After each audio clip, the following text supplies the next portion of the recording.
Hi, welcome to Lockdown Live. For those who's tuning in now, sorry about that. We had a little quick technical difficulty, but we're back. Right, so I'm starting this one from scratch. So today we're chatting to Wenda Nel, South African Olympic athlete. And Wenda has competed in one Olympics and probably would have been to this year's Olympics if all of this virus crap didn't happen. She's here from my hometown. And yeah, let's chat about that. So how she got there, all the kind of stuff, how's it to be at the Olympics and so forth. Right, let's get on.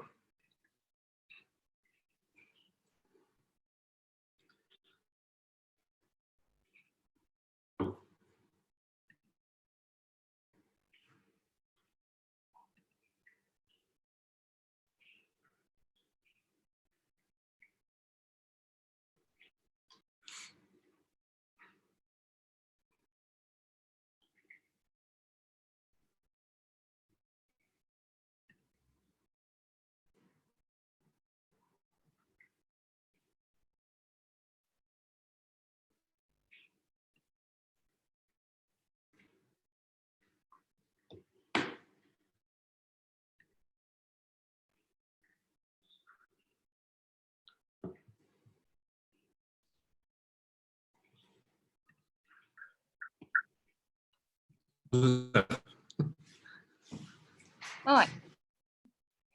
Hello. Sorry about that. So we got from scratch. Luckily, it was right at the beginning and not halfway through like I've had before as well. So that.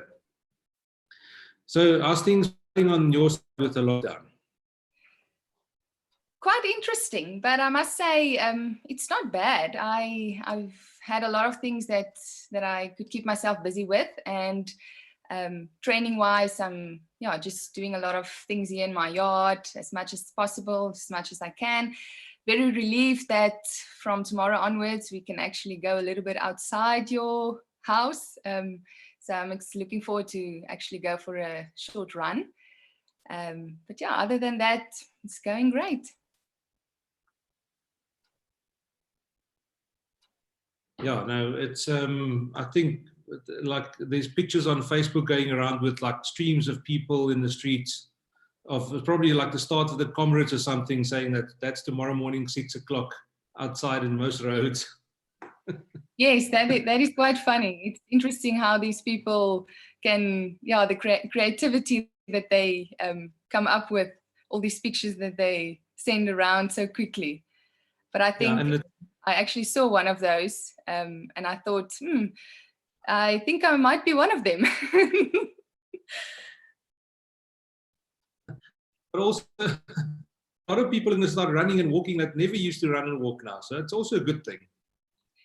Yes, I think, I think for 5 weeks now, everyone was trying to stay indoors as much as possible. So I think they just see this as an opportunity to go outside and smell the fresh air again, other than just being at your house. Yeah, I wanna take the kids out walking a little bit. They've also haven't been outside for 6 weeks, basically. So just to get them outside and hopefully see other people than just us could also be good for them. Yes, definitely. I can hear some of our neighbors around here with kids. They are starting to feel the lockdown. Yeah, it's getting to work on their nerves. I think they wish the schools can reopen and things can just go back to normal. I think, looking after kids can be a full-time job. Right. So Wenda, you're from Worcester originally. Yes. So I think one of the questions I've got is that I think often when I speak to people and it's people that has accomplished a couple of things in their lives, people don't know where they come from and what their stories and how they got to where they are. So if you wouldn't mind sharing that with us, it would be quite interesting. What happened? Do you want me to start all at the beginning, or yeah, I think I've been running since I can remember. I was born in Worcester. I grew up in Worcester. So yeah, it all started there. I think I will always tell people that if I have to give a little bit of credit to someone that supported me all my life, apart from my mom and friends and family and so forth, it will be my sister, who's 2 years older than me. She also did athletics, and yeah, just the one day the school teacher saw that she can do hurdles, and she's 2 years older than me. I should have said that. But yeah, and then from there, when he saw that she was quite good, he's like, well, then if your sister can run, then you should be able to do it as well. So from there, the love for hurdles start. And then, yeah, my whole school life, I did sport. Apart from the athletics, I did netball, tennis, did a little bit of swimming. So yeah, and then I matriculated in Worcester Gymnasium, and after school I moved to Pretoria to come and study here at the University of Pretoria at Tuks. And yeah, I think athletics just continue to grow as a passion, and I love running every day, and although it doesn't come without its challenges, I've had my ups and downs in my career, but it makes it part of the journey, and I just embrace it every day. It's really a gift, and I see it as an opportunity to actually, I don't know, just to kind of spread a little bit of joy into other people's lives. Okay, but so when you left Worcester and you went to Pretoria, was it easier to be noticed by when you started running in more senior type levels? Why I'm asking this is I know that athletics, everybody at school does athletics, and there's kids with lots of talent, but they never take it anywhere after school, which is also weird. Like everybody wants to be a Springbok rugby player, and with the girls, it's often the girls just fall out of the bus after school, yet they've had all this talent in school to possibly get somewhere. So do you think that when you went to university and started competing on that level, it helped you to be noticed? In a way, I would agree with that. I would say, obviously, it gave me some new opportunities on my journey or on my path when I moved from Worcester to Pretoria. But yeah, I think in general, there's a lot of school kids that's doing really well in school. The motivation is there. If I must just compare athletics as a sport, the vibe, the support, the competition, it's very nice on school level, because there's that eagerness amongst schools, and they have inter-highs and all these nice kind of competitions. So there's a lot of support going around that. So I think the motivation to compete or take part in school sport is big. It's yeah, and I think parents also support their children, thinking that there's a future for them in a specific sport, talent can be developed, and so forth. But I think after school, people or kids will realize that it's more than just getting it kind of easy, if I can say it like that. There's a bit more time going into it, a bit harder work that needs to be put in, some extra resources that you need. So I think for many kids, they kind of lose the interest when it comes to, oh, I have to actually put in extra work or extra hours. To be quite honest, I think there's quite a kind of a degrade in interest in the sport, and unfortunately, yeah, there's a lot of kids that choose a different path. Some people, they have to go work, unfortunately. There's maybe not a lot of income in the sport, or they want to start families, etc., etc. But yeah, I think it is a big thing, losing kind of big sports stars after school. But fortunately for me, I've had the opportunities.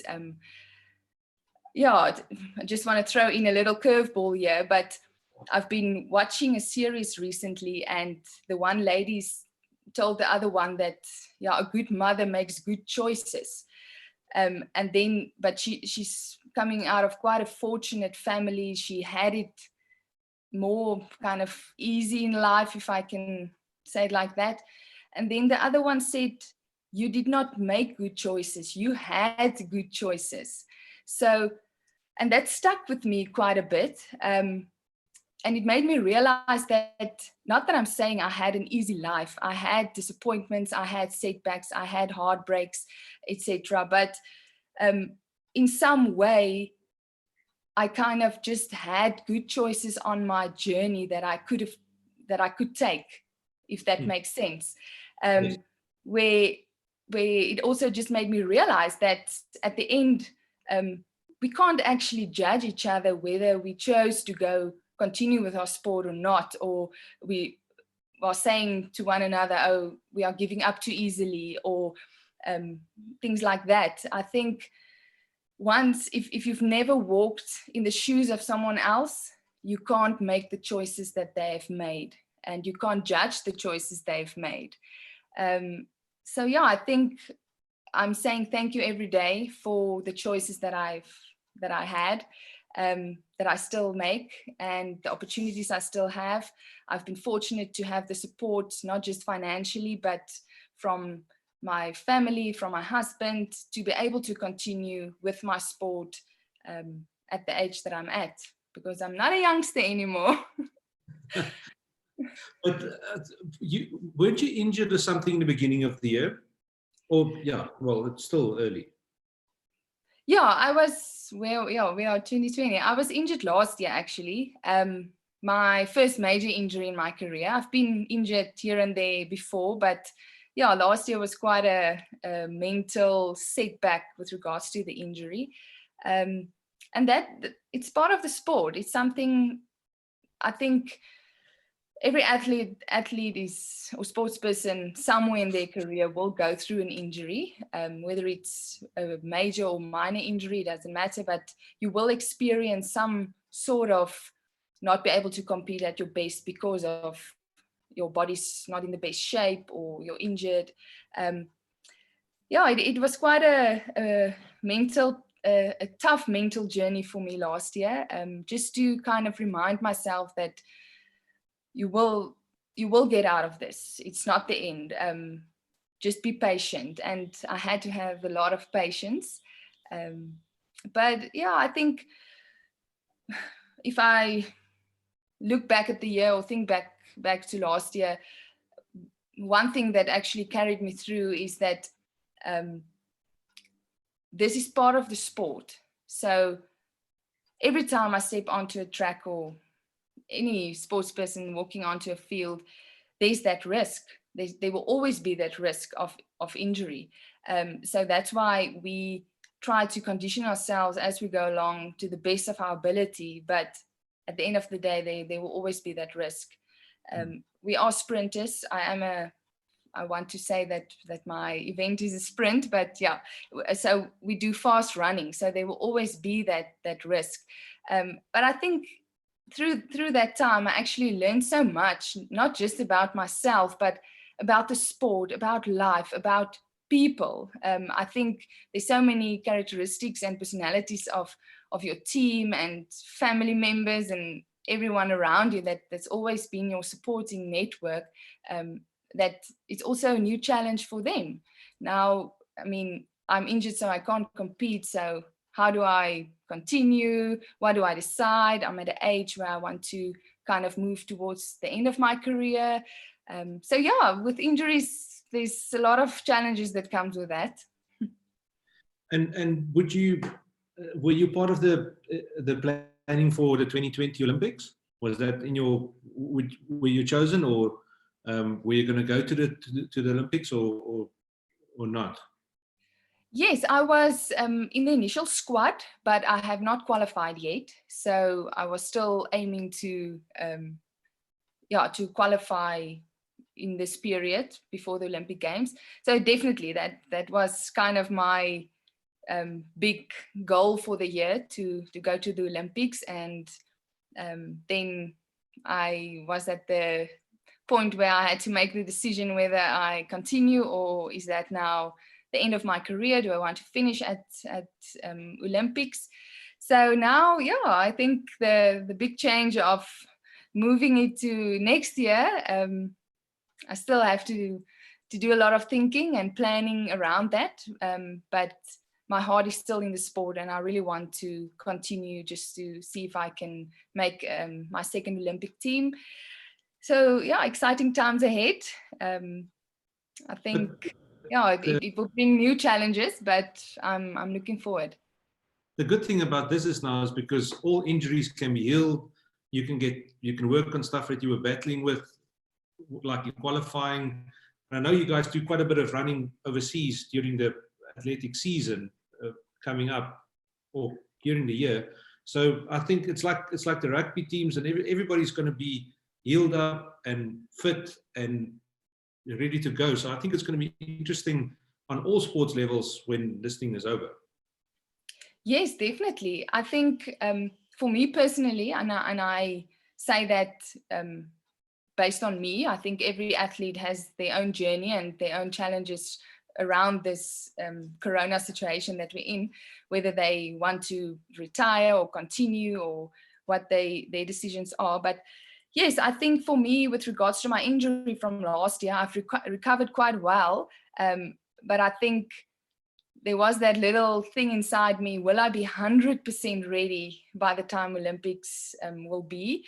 So I think in my mind, I'm a little bit more at ease if I eventually make the decision to actually continue, that I have more time now to treat the injury, or it's not actually an injury anymore. I'm calling it, it's not rehab, but I'm in the prehab. But yeah, I think just to give attention to the smaller details at this point, and just be patient. I think if you rush into something now, trying to be ready for something you don't know what or when the competitions will be, it will, for me personally, it will just add to stress and unnecessary anxiety. And I think you can kind of lose focus if you actually want to be ready for next year's Olympics. So I think for me, for the rest of the year, there's a big question marks with regards to competitions. We don't know when the borders will open for us to travel, all those smaller things. So I think for now, I'm just trying to remain focused, doing something every day, and just still looking ahead at the main goal, and just enjoy it. A question I've got regarding that, because obviously you at home, you and your husband, you got to keep focused in training and motivated and everything. And most athletic items, most of them, apart from, and you might correct me, apart from aflos, what is aflos in English? Relay.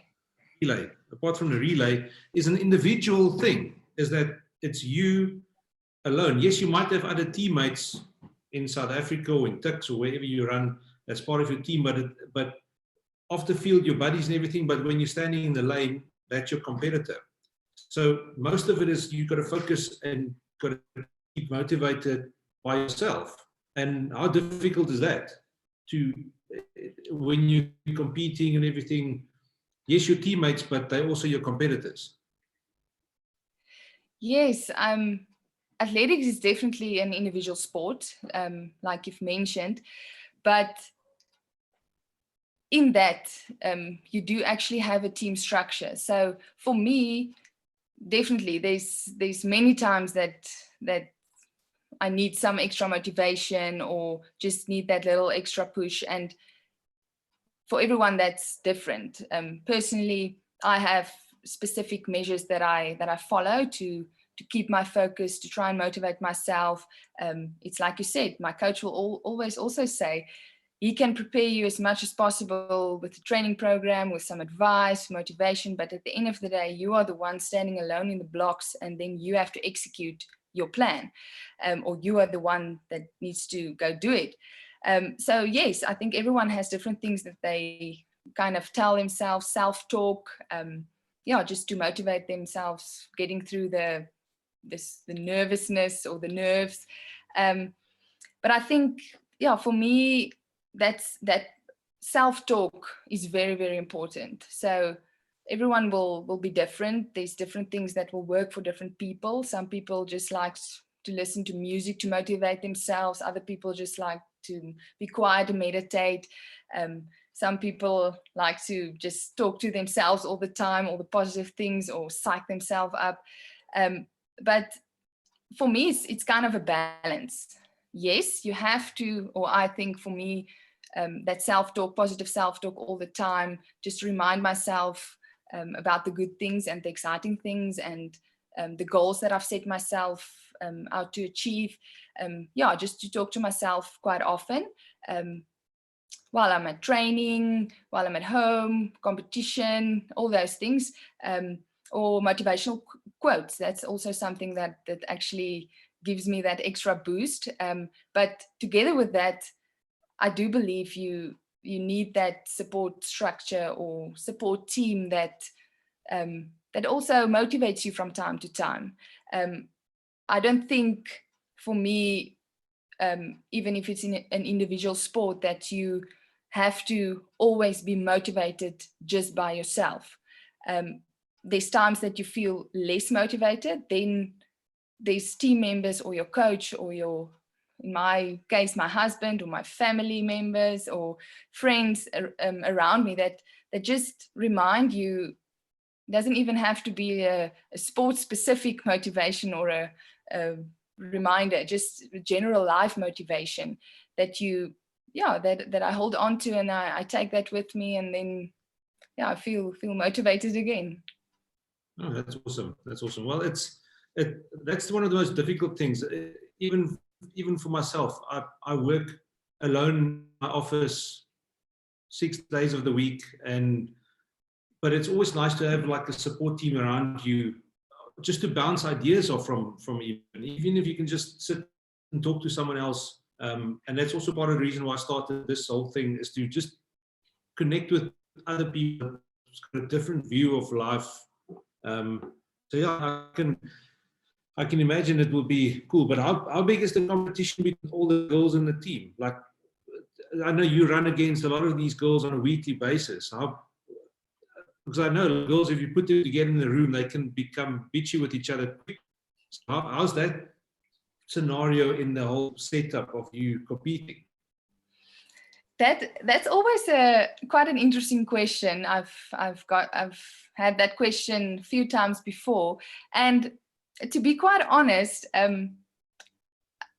maybe it's just not my personality to kind of be bitchy or yeah, just like look down on people. I don't know, because some of my greatest friends or best friends are my competitors.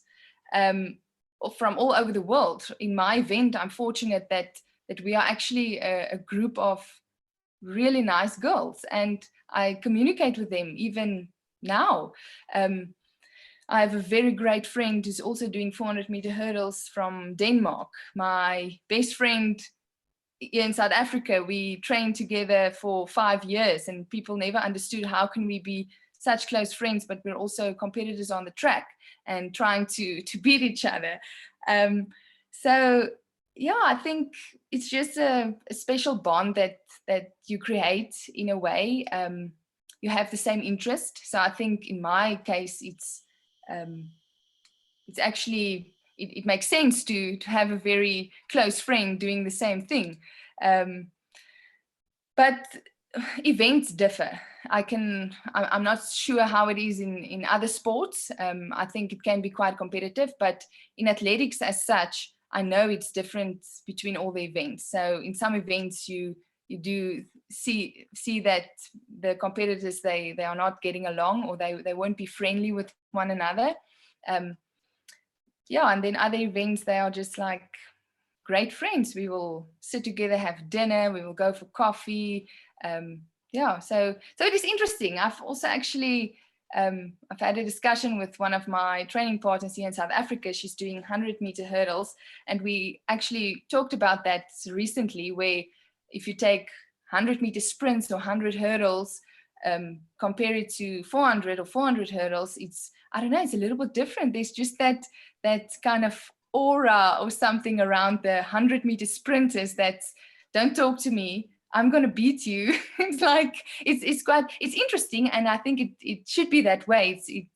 We know 100 meters is actually the main event or a big event of the sport. So it's actually always quite cool for me to see how the guys and even the women as well, how they just like, I don't know, so focused. I really, like I've mentioned now, the training partner, the 100 hurdles, Rikenet Steenkamp, she's the 100-meter hurdler, but she's also, we were laughing the other day because she's also this like friendly girl and athlete, and we said we wish we just had that focused, like mean girl face when we walk onto the track. We struggle a bit with that, but yeah, I think it's fun for me just to be friendly with everyone. And my husband will actually also very often mention that you must stop being so friendly with the girls. You are allowed to beat them. So yeah, I just enjoy it. I think it's also a mind of matter thing, because individual, you standing there, you've got your motivational quotes in your head playing, and now all of a sudden this other chick is coming to stand next to you. And I just take your focus so that she's got a head start of you. That's what I would have done if and I think that's what makes somebody like Usain so interesting. He's got this whole facade of coming onto the track, and I think he wins people over. Apart from the fact that he's a brilliant athlete, I think he wins a lot of the races even before they get into the blocks. Yes, it's like I also mentioned earlier, I think there's different things that works for different people or different athletes. And yeah, I think for me, I will never have that kind of personality, but I have my ways where I remain focused and I have my plan and I just stay calm. But yeah, I think it's many of the athletes, even like I've mentioned, even if you are quite friendly with one another or friends afterwards or before the track or the race, on the track you are actually competitors. And I think a lot of athletes, they do that just great, where they can be friendly with you or friends with you before and afterwards, but on the track it's not that they kind of think they are better than you, or maybe they do, but that works for them. But in the sense of, I want to explain maybe like, it's not that they look down upon you when you're on the warm-up track or preparing for your race. It's just that they are in their zone. So once they're in their zone, they just, nothing can distract them, nothing can take away their focus.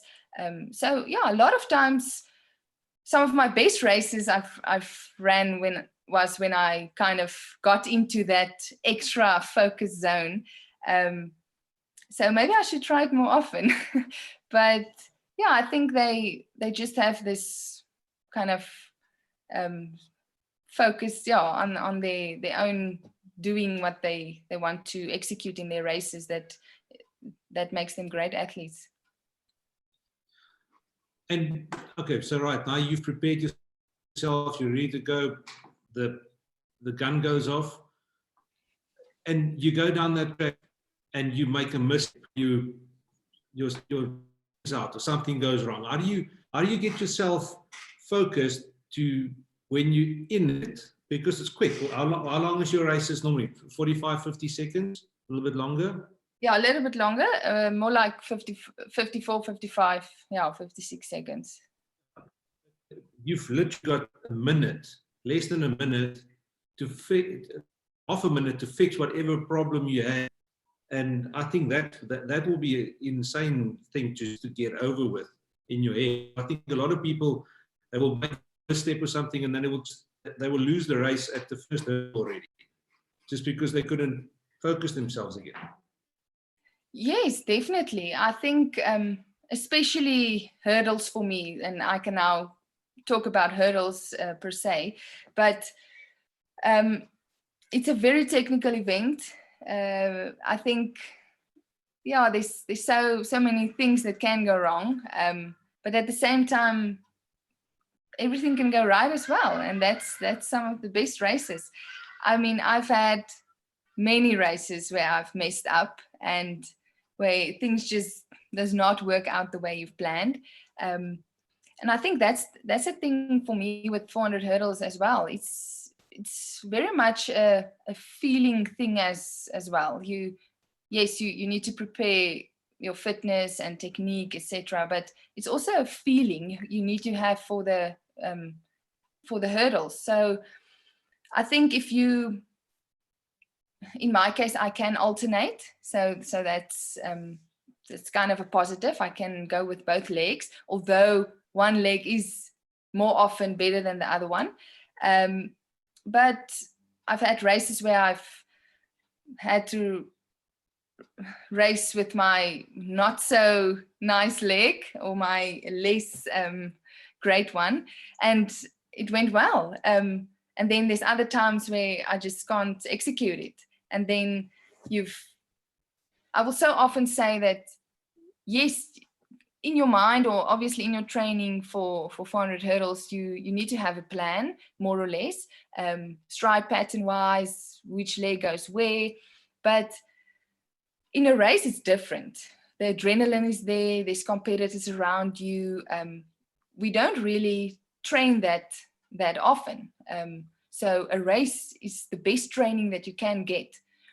And you need to use that opportunities just to try something new, or see if you can execute something different. I've been able to accomplish things in races that I haven't even been close to it with training. So and those are the races that I hold on to, that eventually, it's kind of, I don't know, it sets me a little bit at ease with my preparation when I go into major championships or big races, where I just remind myself, but you've done this so many times and you've executed in a different way within a race setup where you were under pressure, where you had big competitors around you. So that's also kind of a way how I motivate or keep myself motivated, just to remind myself on certain races that I've executed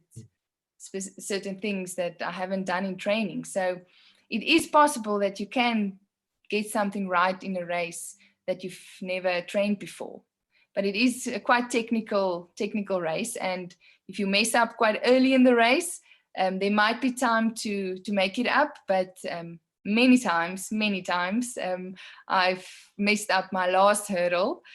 Then it's actually a little bit too late. When you lose momentum at the last hurdle, there's just not enough time to make up for that. It's like learner driving, because you learn to drive once you've got your license. Yes, definitely. Yeah. So I think once you're on that competitive level, that's actually where you make the most mistakes and learn the best. So So what's the plans after you retire? Have you looked at stuff? Have you had some ideas, coach? What's the general idea? Still long before that, but yeah. That is a question, or a type of answer that so many people are waiting for. So I am actually, now with the Corona thing, I'm keeping a lot of people like in suspense, if that makes sense. So for now, I think it was in my plan to or I was thinking about retiring quite soon. But I don't know, I think in my heart, I really want to try and qualify for another Olympic Games. And I was really looking forward to Japan. So many people will say, what's 1 year extra? It's not a lot. It's not a lot. But in the same sentence, I want to say it is a lot. If you really look at what is going into the planning, the focus, the financial side of preparing for an Olympic Games, 1 year can be quite a lot, but I'm still very excited. So I think for now, I want to continue and finish my career at the Olympic Games. After that, I have quite a lot of ideas. I was planning on thinking about them at the end of the year, just to starting to implement them next year. So for now, I guess I have more time to think about these ideas. So yeah, I'm a registered dietitian, so I really have a big passion for food as well. Just like sports nutrition has always been a big road that I want to pursue. But yeah, at the same time, I like to work with athletes. I don't think at this stage that I will be a full-time professional coach, but I do want to give a little bit, do a little bit of coaching as well. So yeah, I think there's so many things in my mind that I want to pursue. The food part with my dietetics, or with the nutrition, the sport part where I want to give back to the sport through coaching or clinics, or just to help younger athletes develop their talents or their gifts, and just give them some opportunities. I like to do kind of how can I say it? Not work with food, but do a little bit of nutrition workshops, like practical workshops for athletes, working with school kids, just kind of getting the sport and the nutrition thing together. So that's an option. What is your diet like? My diet. I've actually recently, we had a questionnaire. Atletiek vir Almal is a guy that also supports our athletes and share photos and share some info of all the athletes. And he asked a few questions recently, and one of them was, what's your favorite food? And I was actually delaying sending him back all my answers just because of that one question. I'm like, I don't know what to put there. Can I just write a list of 50 items? But Instagram is also just, there's so much space. And then at the end, I just there's too many options to choose. I'm sorry. So I hope that kind of gave the idea that I'm quite a foodie. I like different stuff. Today I feel like having this. Tomorrow I like that. So I don't really have just one favorite food. But in general, I'm quite I tend towards the more, don't really want to say healthy, but a variety. I like a variety. I like fruit, veg, meat, carbs. Some of my favorite dishes I will mention. I'm quite a pasta fan, so any kind of pasta dish, a chicken pasta, a bolognese pasta, my mom's lasagna, one of my favorites, pizza, different toppings on it. Today I feel like chicken pizza, tomorrow I want a steak pizza, then I want a vegetarian pizza. So yeah, that's just a big treat for me. Sushi, I'm a big sushi fan.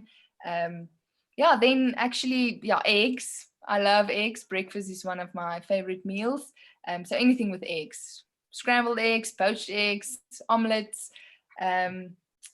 Yeah, there's so many things. I like quite a often I will eat like a, what do they call it these days? These nutritious kind of poke bowls, or just a kind of a Mediterranean bowl with some different things on it, avo, cheese, beans, whatever.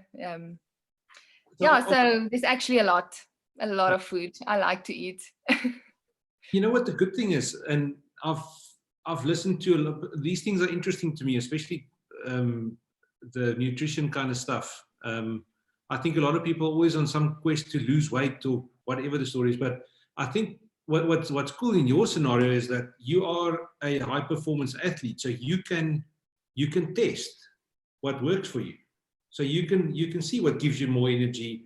You can see what you can eat, and then you feel pumped the next day.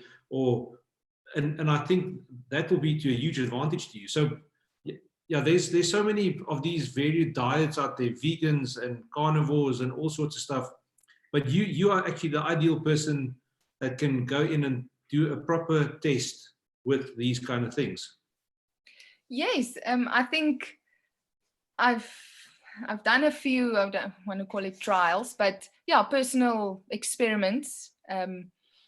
At the end of the day, also most of the times, the advice I will give people is, especially in the sports industry, like you have to experiment with food. You have to try different things, try combinations, see what works for you. It's just like you've mentioned now, I can use myself and choose different diets and see which one works the best for me. But in the same breath, I can use that to give advice to people, saying this is what works for me, but you still need to go out and experiment for yourself. So I can kind of guide, but at the end of the day, everyone needs to find what works for them. And for me, the best advice that I can give, especially school athletes or younger athletes, is you have to experiment in training.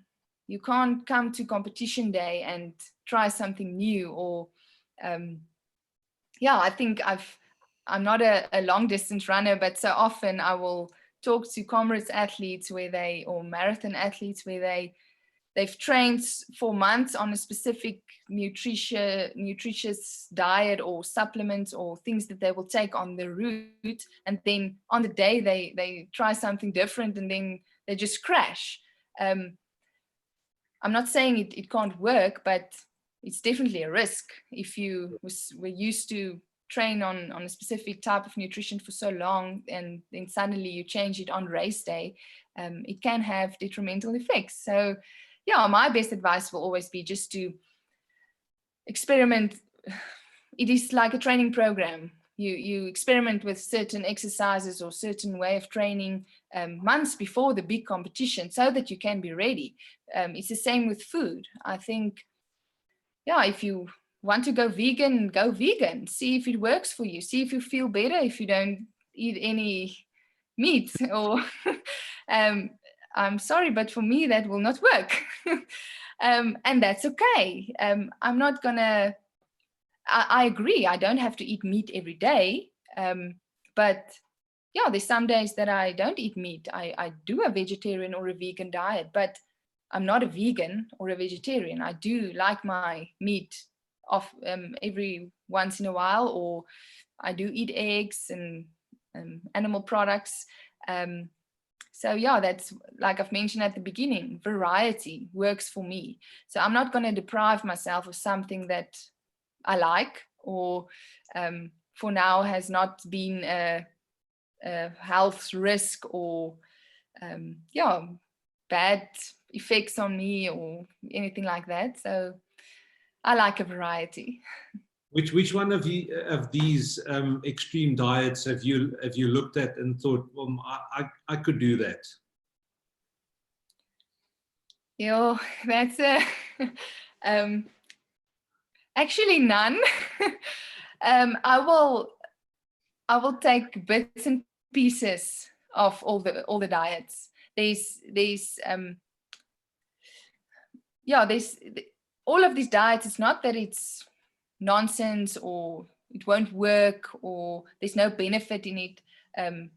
Obviously there's benefit because people get results, or but so coming from the scientific side of things with my studies and so forth, just saying that the science, we have evidence-based science for a specific study or outcome, it's not always the only thing you can look at when you look at a study or the results that it's produced. There's so many other factors around it, so you can't just, people can so easily just give you the information that they want you to believe, saying it's coming from scientific studies. So yeah, I'll take that with a pinch of salt every time, and just try and do my own research on things, and just get a bigger picture before I make a final decision on something. And even then,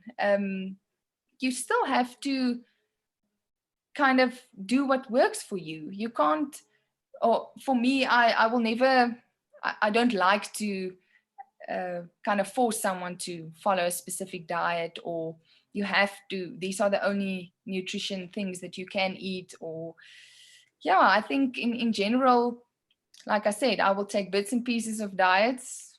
There's not really one specific diet that I will follow, or saying now I'm vegetarian, or I'm on the keto diet, or I'm doing intermittent fasting, or there's times in my journey where I will experiment with different things. I will try different things, and what works for you works for you. Okay, cool.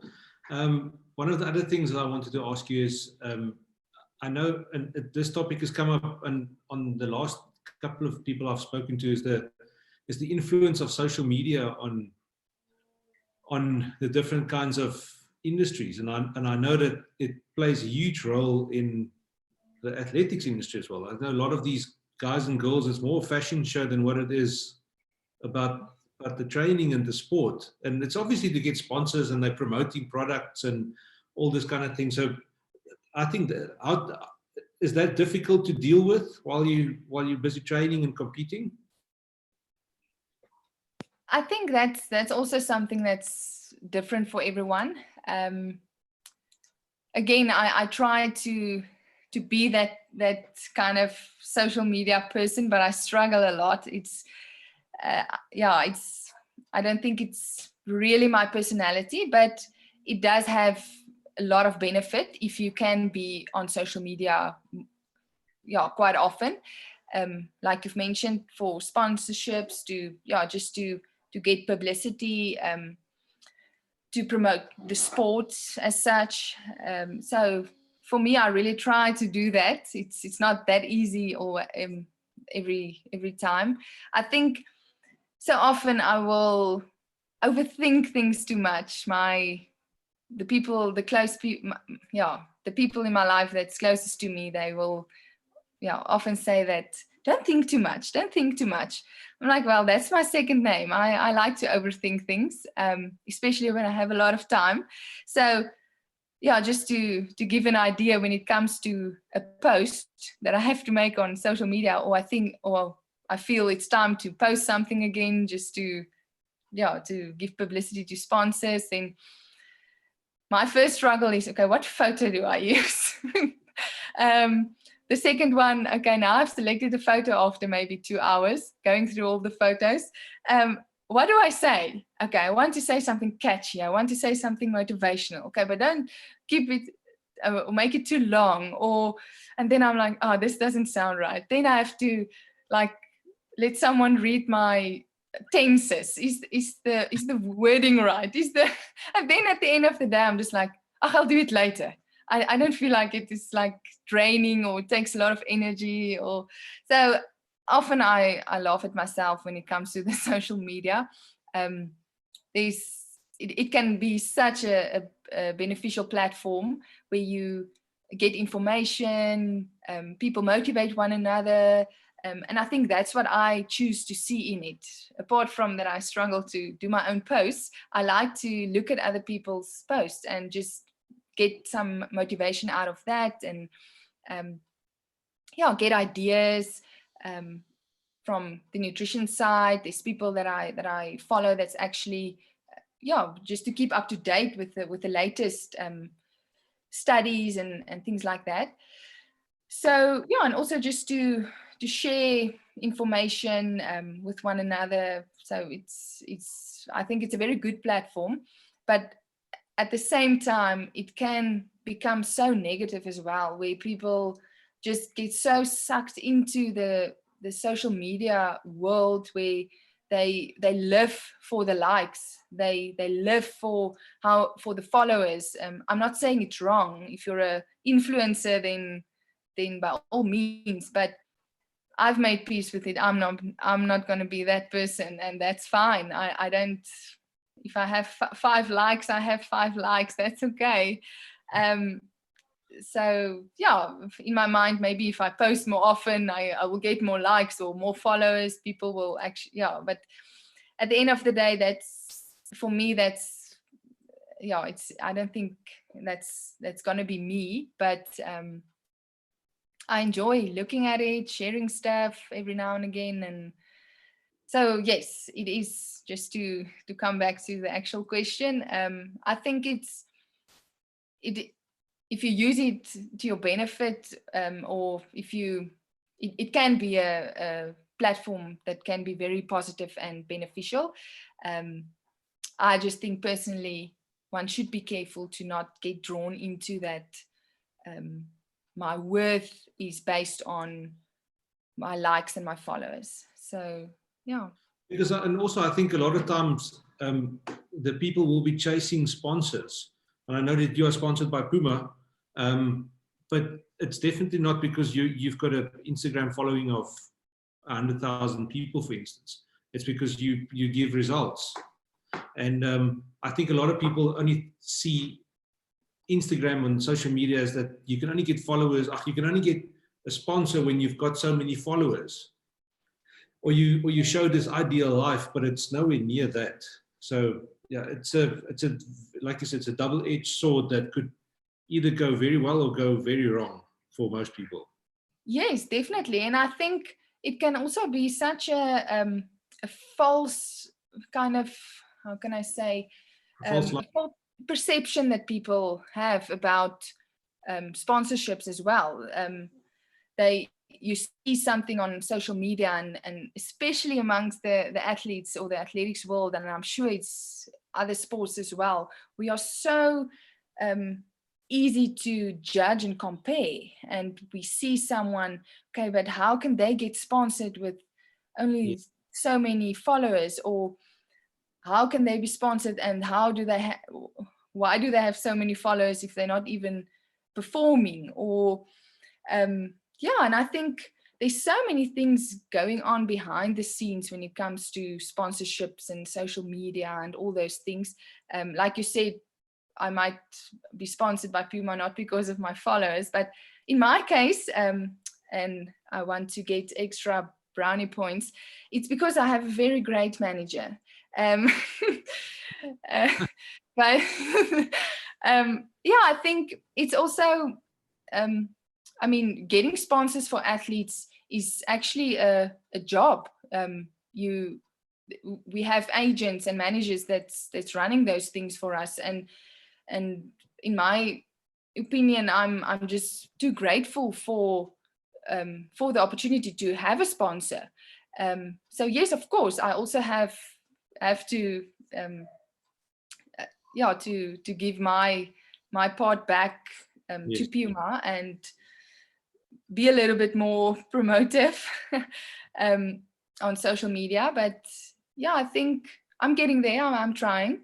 But yeah, I think so often we wonder why does one athlete have something that I don't, and that is kind of the negative side of social media that it can also bring to the table. So if you as a sports athlete or a professional sports person, choose to continue to look into or just to see that side of when you look at social media, just to choose to see what everyone else has, and you don't have that, then I think for me that will definitely impact your performance, your mental state.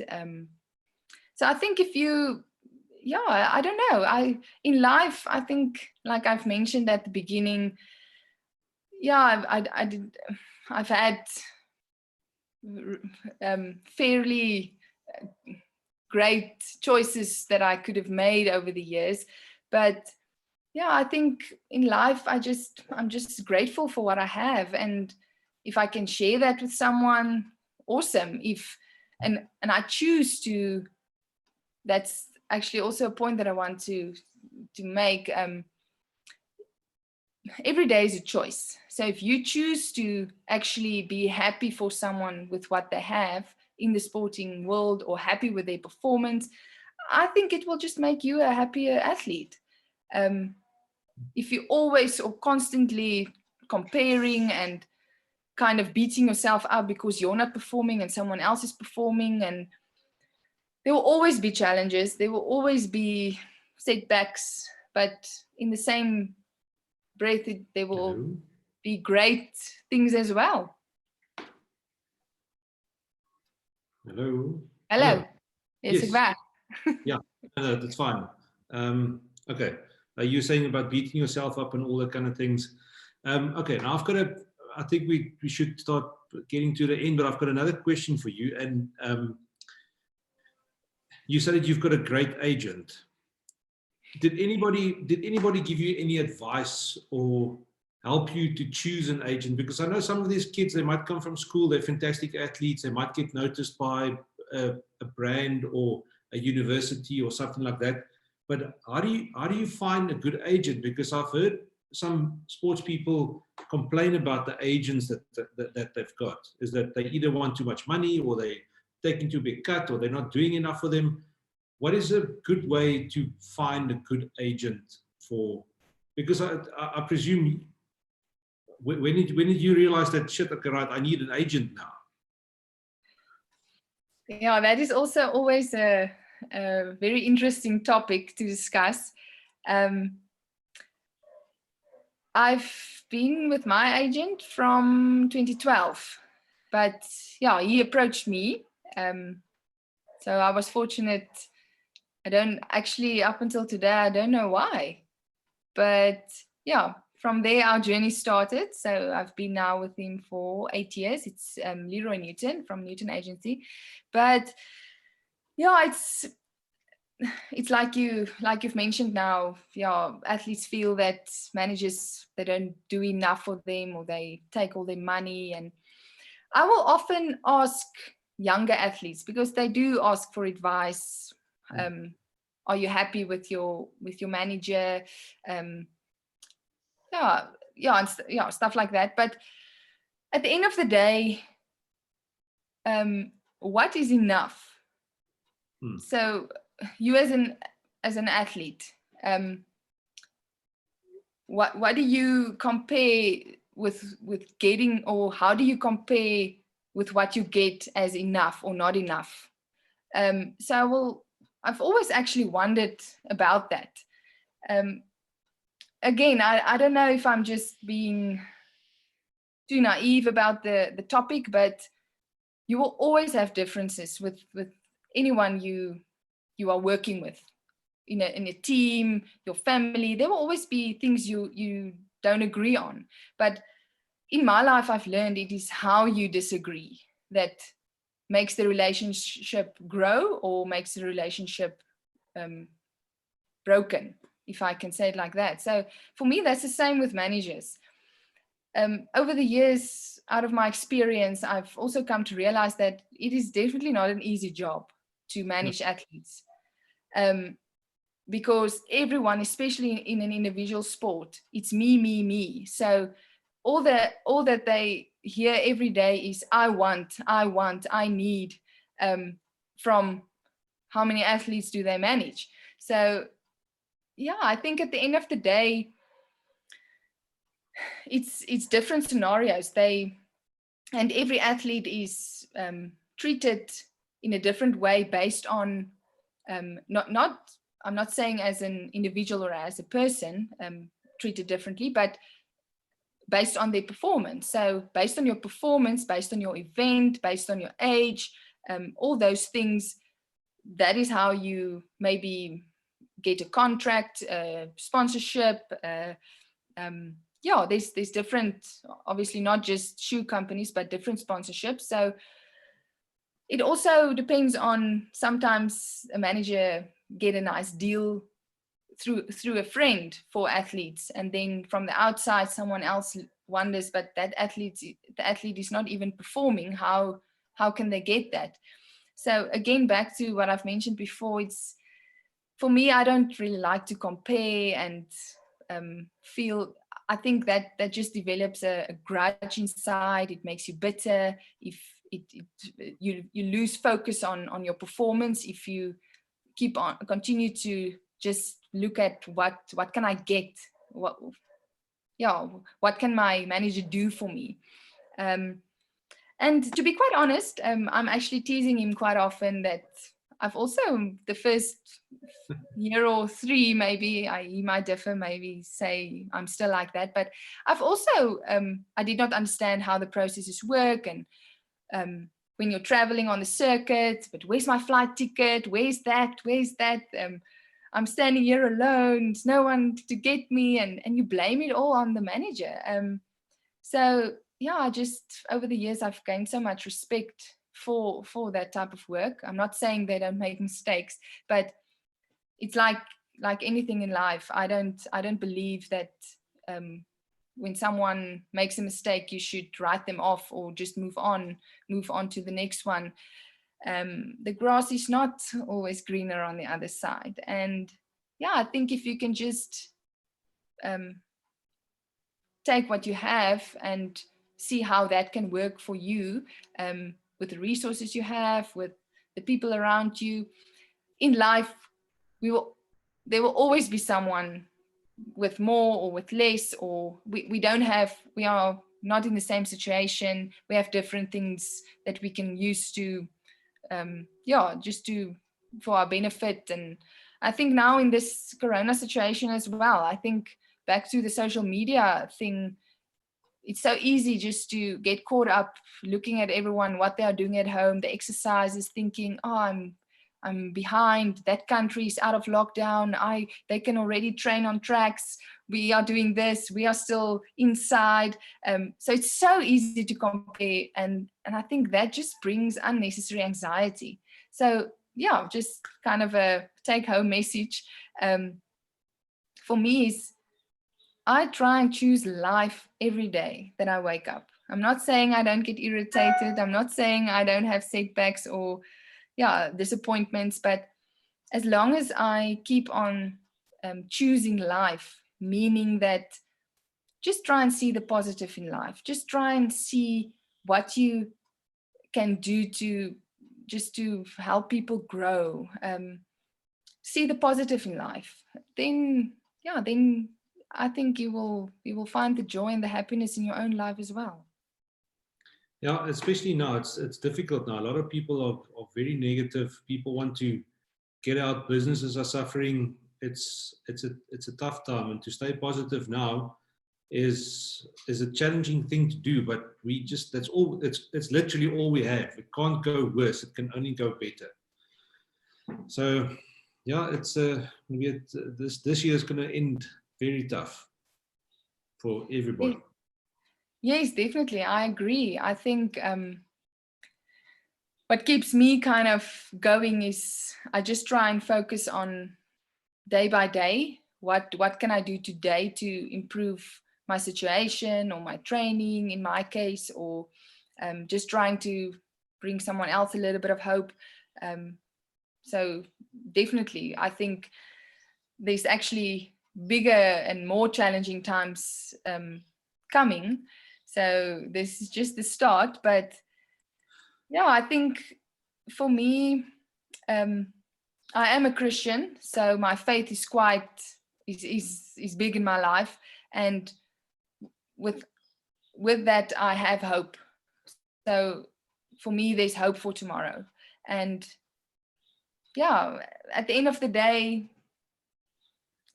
if we live or if we die, I know where I'm heading, and there's hope after life, and for me, and yeah, I think that is definitely the thing that keeps me going.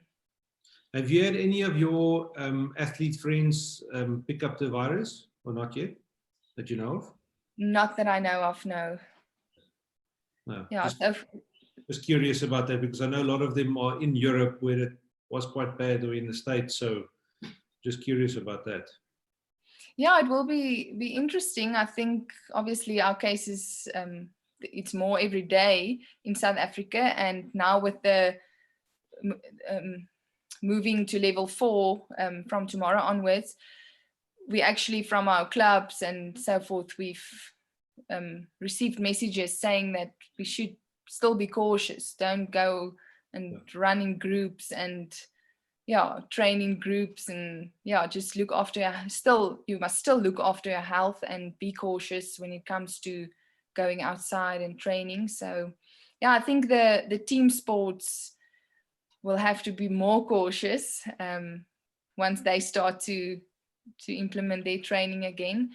But it's so weird. How's it going to be? How's rugby going to be played? How's soccer going to be played? Is there going to be a lane open between you and the next athlete now going forward? What's going to, I don't think anybody knows. It's going to be weird. Yeah, it's a big question mark. I don't know. It will be interesting to see. Yeah.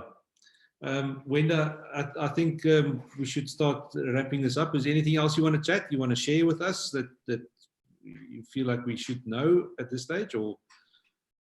Nothing specific. I just want to encourage whoever's listening out there to try and stay positive as far as possible.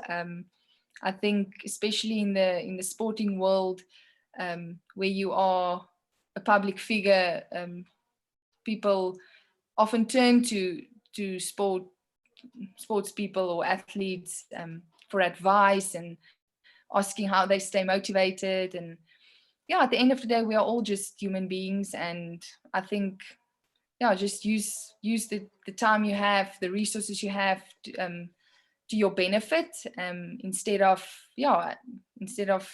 seeing the negative in the whole situation.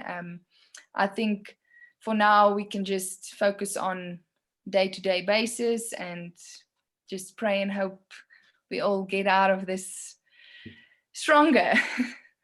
I'm pretty sure we will. Right. So, Wenda, I want to say thank you so much for coming to chat to me. It was definitely interesting. And hopefully you come by Worcester again sometime soon, and then we go take some photos. I want to thank you for the opportunity. And yes, I will definitely pop into my hometown, hopefully in the future, sooner than later. I guess for now, I won't be allowed to travel, but once the gates are open, then we'll make a plan. Yeah. Wenda, thank you again, and you guys must have a fantastic week, and we'll watch you on Instagram with your daily training. It's interesting. Thanks, Dewald. I appreciate. Yeah. Thank you. Have an awesome evening. Thank you. You too. All right. Bye. Bye.